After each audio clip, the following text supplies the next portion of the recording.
Okay, weird cut there. That might have been a weird cut. Someone called, but it's okay. We're back in Myth Nation. So, as I was saying, okay. So, Norman sacrifices himself, so we think, and it makes you think that Emma and Ray are just broken down by this. Before that, though, I have to give the moment where I'm like, oh, mom is a savage. So, they're, and I thought this, I'm like, okay, y'all are starting to get a little too comfortable meeting in the woods. Y'all are getting too late. Yeah, you're not keeping up on your subterfuge, people. You're not making this subtle enough. Because they'll just be in the woods, three of them, for like hours, I'm thinking. Even the kids are like, where the balls are Norman, Emma, and Ray? So I'm like, if the kids notice, I know mom notices.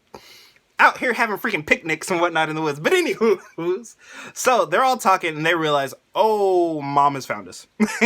So, and mom's like, dude, I love how creepy it is. She's like, no, we can actually talk for the first time in forever. She's like, let's talk. Y'all are trying to escape. I need you to knock it off. So, I love mom. Mom's like, just knock it off. Just grow up, be eaten, wash, rinse, repeat. It's better for you all to live in captivity and just be stupid, be ignorant, just live your best life until you're 12, be food, let everyone be happy.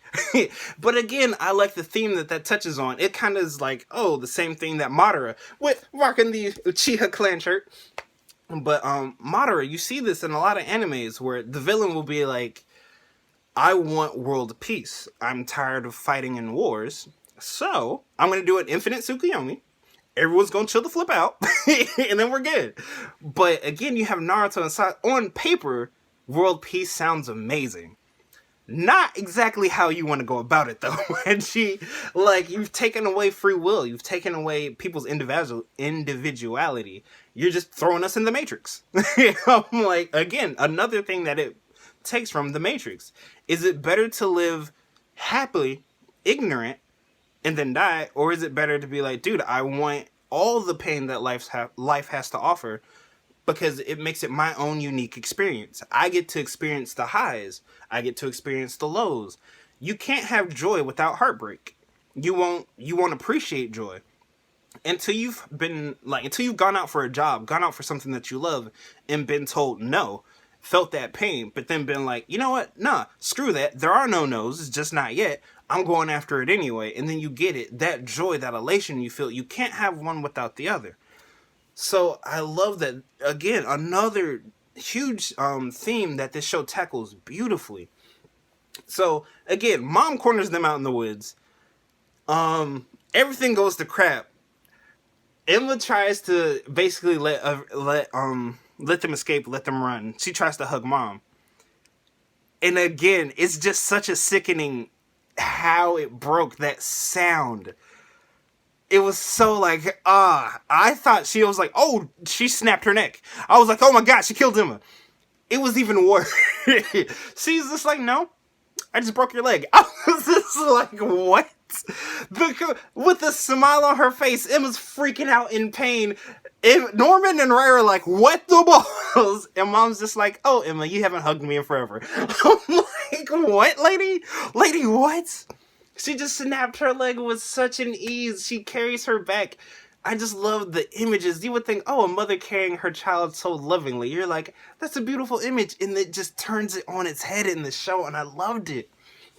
So, basically, because the mom was going to send out Ray. Because she eventually figured out Ray was a double agent.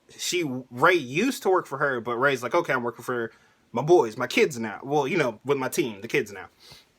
And so mom's like, okay, Sister Crone's gone. I have no further use for you. Like, I'm sending you out to be eaten. So basically, the kid's plan is just going to crap. Norman's been sent out now. Ray's been sent out when he turns 12. Emma can't do anything because now her leg's broken.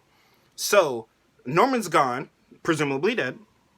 And it makes you seem like Emma and Ray have just given up. And mom's like, yay, I did it. I broke them.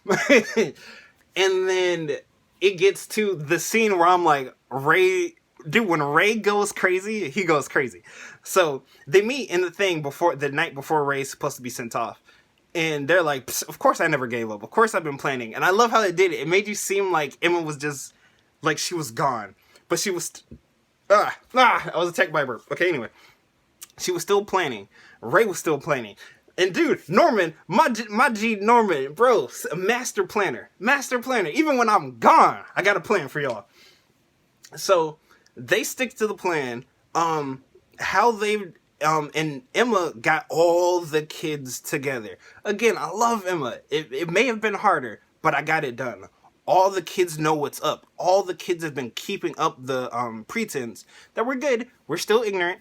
Whatever. But they've all been training with hide and seek. They're all ready to dip. And dude, the kid that I thought, because he always seemed weird. He always popped up and he's like, Sister Crone, what are you doing? And I'm just like, who is this kid? I was like, he's just like, so, I know what's going on too. I'm 4 years old, but I know we're being fed for food. What do you need from me? I'm just like, okay, kid, I see you, man. I like this kid. My man's ready to step up. He can join the OG trio. He's like, dude, it's cool. We can't leave now. It's just not going to work. You can come back for us. He was like, dude, that's a good separation. 5 and up, you guys can go. You guys can deal with whatever you have to deal with out there. We can pretend. I'll be the leader here. I'll keep it down. I'll keep everything locked down here. Y'all go see what's out there. I'm like, my boy over here, ready to go with the plan. That's what I like to see. So we got the 2 teams. Some that's going to stay with mom, some that's going to dip.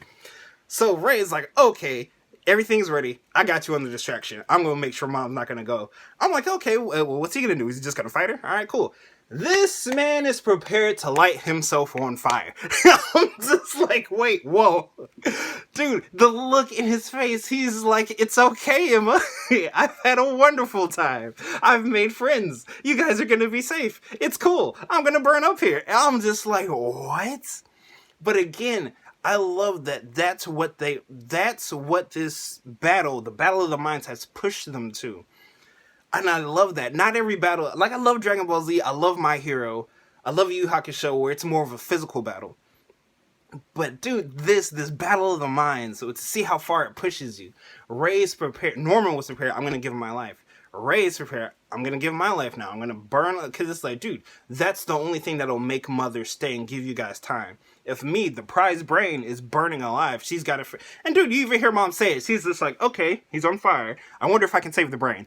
Just like, Jesus, woman. But, again, so, dude, he makes you think Ray burned himself. But, again, Emma's like, dude, she caught it. Nope. Norman still has a plan. Not here, but my boy left a plan. Long story short, so the kids that are 5 and up, they break out. Mom is trying to take care of the 4-year-olds.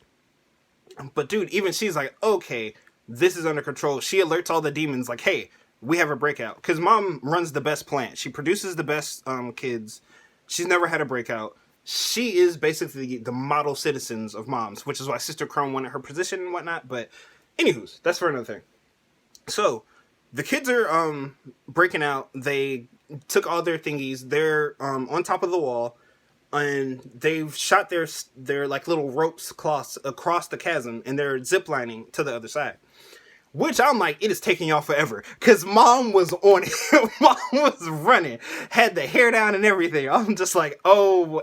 I thought she was going to take Emma. And then like Ray, the one that didn't want to take the kids, was going to have to watch over them while Emma had to be stuck. But Emma, she looks mom in the eye. She's like, I'm off. But dude, again, I love... Because then you see this love in my mom's eyes. She's like, please don't. She's like, don't do this. Don't leave. But it's not that malicious. It's the pain of a mother watching her kids leave. And then you get the flashback to mom. What mom has gone through. Isabella. Her name's Isabella. She was once at the orphanage. She had to fight to become a mom. She became the best mom she could be. Then I wasn't 100% clear on this because it shows her pregnant. I'm like, I thought Emma was like, they're all different. But I'm like, I guess the moms still birth the children. I don't know if she's really Emma's mom. I have to go back and kind of... Or if you guys have watched it, let me know down in the comments. Is mom really Emma's mom? I don't think she gave birth to everybody at the orphanage. But I just want to know, did she give birth to Emma? Because it showed that clip of her being pregnant.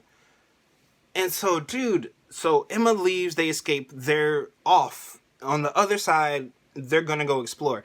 But not before my girl Emma, because again, the kid brings up a good point. he's like, okay, we'll have freedom, but what about everybody else? And that is something in life where I'm like that too. Where it's like, dude, I hate when people are like, oh, okay, I'm on the good side of the line, so screw everybody else. It's like, nah. Like me, like, I'm not to bring too much politics and whatnot into it, but as a black person in life, I've had my share of discrimination. It's whatever. I know this is life. But having been through those experiences, whether you're gay, straight, whatever in between, whatever you identify as, you should be free to do whatever you want to do. My belief in life, if it's between two consenting adults, why do you care? Like, why are you so tripped up on that?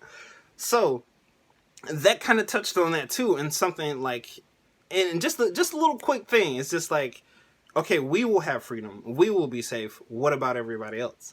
And I love that it came from the kid. I love that kid. I forget his name, but I love that. I love the things that this show touches on. I love how it does it. It does it beautifully. So Emma and the kids escape. And then you're left with mom. You get mom's flashback, and again, it's like, I thought I knew mom. I thought you were the big bad. Sister Crone was evil for sure, but you beat her. Now it's just you versus the kids. But then she's happy they escaped. I'm like, wait, what? And then it shows you mom's flashback. I'm like, Mom? No. So, dude, I want to know more about mom now.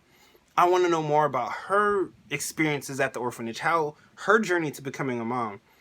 And she was so genuinely happy, but nervous for them. Because I think she was, like, in her mind, she's like, this is how I best take care of my kids. And she was just like, dude, it may suck that they die, but at least I get to feed them. I get to make sure their days are filled with just happiness. They get to play tag, eat, sleep. You know, the beautiful, easy life of kids. That's what I can give them until, hopefully it's a painless death. It doesn't look painless, but to see the conflicting emotion mom has, it was just like, okay, I love when villains aren't black and white. Like, I like the mad cackling mustache twirling villains. They can be fun, but it's like, I love complex villains. I love when there's just more than meets the eye to them. And I love that we got that glimpse into mom late, because I feel like this season, I know it's the first season, this first season was perfect. It did everything right. It built the world, it built the characters, it had very multifaceted villains where you want to learn more about them. Even though they've done terrible things, it's like, I can still sympathize with you. I can still feel what you've gone through, and I want to know more about you. So it built the world, it built the characters, it showed, it didn't tell, it combined so many things and did it all beautifully. And then, like every anime should do, if it's continuing, it left you on a satisfying cliffhanger. Not something stupid where you're just like, like Fear the Walking Dead. Gee, I'm trying not to go on a tangent, but oh my god, okay, complete, like, dude, day and night. A perfect season, The Promised Neverland. The worst season of television, I didn't even watch it, but I watched like maybe 3 episodes. The beginning episode, the mid-season finale, and the last episode.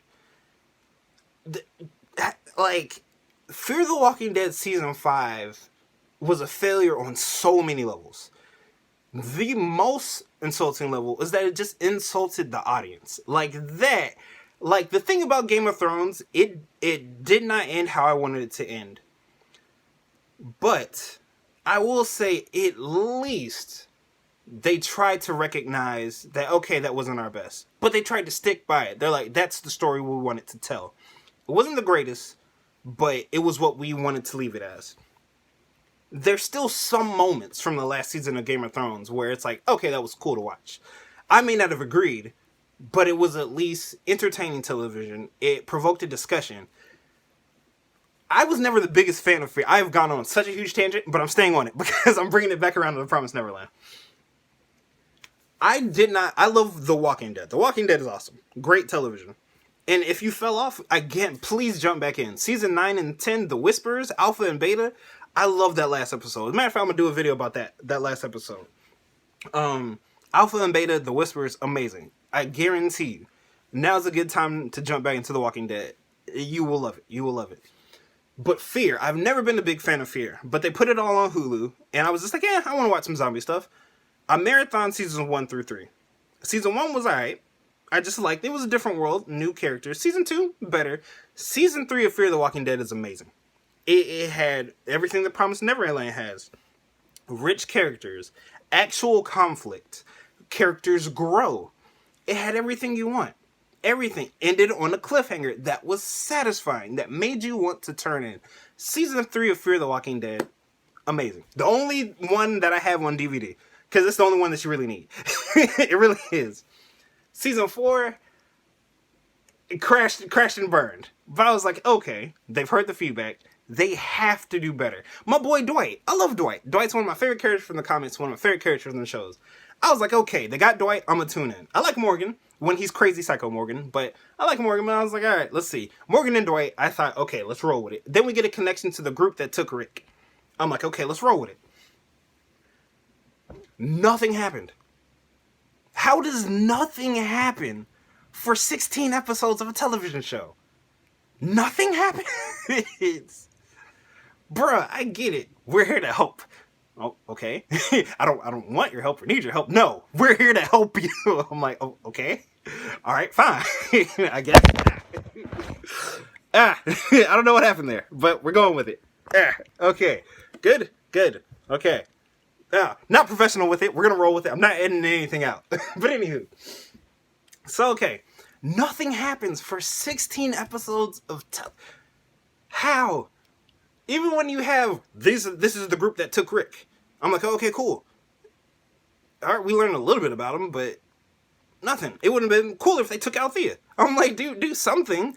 Do something. The villains that you have, Logan and the other lady, I don't even remember. They're just there to stand menacingly around Morgan. We want your oil. Okay, but no. All right, fine, but I'm going to follow you. And then, haha, I'm here. And then I die from the next villain who... All the difference you have is you're not helping how I help, so I don't like you. What? What? What do you mean? What? Nothing happens. And then you insult your audience by being like, this was a wild ride, people. A wild ride of television. No, it wasn't. No. Like, I understand creating a television show is hard. I want to do it when I want to write for television. I want to create anime. But dude, like, to me, the cardinal sin is insulting your audience. And then you promise them this giant game changer of how the world's gonna shift during the last episode. And nothing happens. Morgan gets shot. Okay, I'm pretty sure he's gonna survive. Is it a big... It would be a big cliffhanger, but you've done this before. You've done it in, with Glenn in the dumpster. You did it with Rick. It's like, you can't keep going back to the same well. I'm like, that to me was the cardinal sin of Fear the Walking Dead Season 5. You can give me a crap TV show, or a crap season of a TV show, and I'll take it. I'm like, whatever, fine. If I can see you're trying to build to something. Every television series has its transition season. Normally it's the third season, because you do something big in the first, you build on that in the second, and then you kind of shift to something else, like Sons of Anarchy. You had, the rift between Jax and Clay in Season 1. Season 2, it built on that, but then you had the Aryans, that was the giant thing that brought them back together. And then Season 3, Season 2 ended with a great cliffhanger. One of the greatest cliffhangers. They took Jax's son. So now, Season 3, it transitioned. A lot of people didn't like Season 3, or thought it was slow. The same, but I like it. I appreciate it. And now, marathoning it through, now that the whole show's finished, I still like that we got more information about Jax's dad. There's a lot of things that were in Season 3 that I liked. Season 4 of Fear would be the transition thing, where how we move to the Clarks and Morgan. All the Clarks die off besides Alicia, which all the OG characters are shells of their former selves, but I've gone on a giant Fear the Walking Dead shit. I'm sorry, if you cannot tell. I'm not the biggest fan of Fear. Especially now. I'm just like, if to me the show ended at season 3. Like, I'm done with it. But for the people that continue to watch that show and like that show, I feel bad for them. Because, dude, that's just insulting. Just the whole, every promise that was made, no. The cliffhanger that's supposed to change the way we tell stories on the show. How? And then you can even tell on The Talking Dead, they got the most canned audience known to man. Like, no real questions were asked. Dude, the thread they put up on Twitter, that was the real thing. They're like, how's it feel that you ruined the show? Like, although those were funny. I would have loved if those questions were asked. Because as a showrunner, I want to be, well, I don't know if I want to be a full showrunner. But anywho, if I do, and I make something, when I put something out into the world, whether people like it, even these videos, if you want to start with these videos, there will be some videos that people love, there'll be some people that videos hate, some videos that people just don't care about. Like, I don't want to watch it. And that's cool. If you want to watch it, watch it. Like, there'll be some videos I fully expect maybe 5-10 people will watch. And, like, that's cool. That's who the video is for. And, you know, I'm going to have another video up for someone else. If you don't like it, that's cool. I get it. There's some people that's just not going to like stuff that you do. That's fine. Like, dislikes and whatnot, they can't, you can't allow that to bother you. If you want to put something out, you have to be ready to get the good and the bad.